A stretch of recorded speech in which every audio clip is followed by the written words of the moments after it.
Hello friends, welcome back to our channel.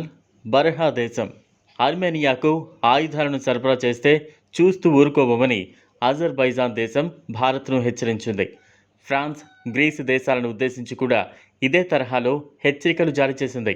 మరోవైపు భారత్ నుంచి ఆయుధాలు కొనుగోలు చేయడంపై ఆర్మేనియా ఆసక్తి చూపుతోంది. భారత్ నుంచి ఆయుధాలు కొనుగోలు చేస్తున్న దేశాల్లో ఆర్మేనియా మొదటి స్థానంలో ఉంది. బ్రహ్మోస్ క్రూయిజ్ క్షిపణులు కొనుగోలు చేయడంపైన ఆసక్తిని చూపుతోంది.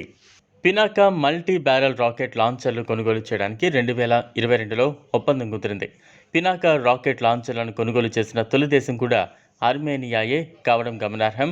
ఆర్మేనియాకు ఆయుధాలను సరఫరాను భారత్ చాలా కాలంగా రహస్యంగానే ఉంచింది.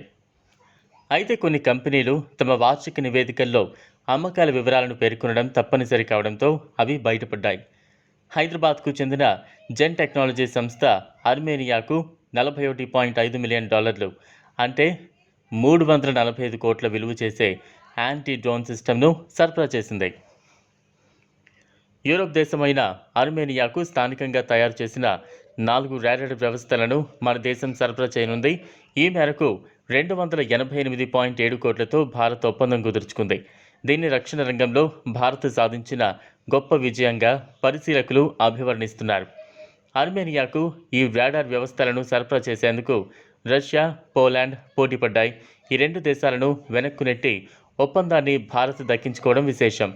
ఈ రాడార్ వ్యవస్థను శత్రు దేశం నుంచి దూసుకొచ్చే ఫిరంగులను గుర్తించేందుకు మన దేశం రూపొందించింది. చూశారు కదా ఫ్రెండ్స్, ఇది వాళ్ళ వీడియో. ఈ వీడియో మీకు నచ్చినట్లయితే లైక్ చేయండి, షేర్ చేయండి. లేటెస్ట్ అప్డేట్స్ కోసం ఛానల్ను సబ్స్క్రైబ్ చేసుకోండి. థ్యాంక్స్.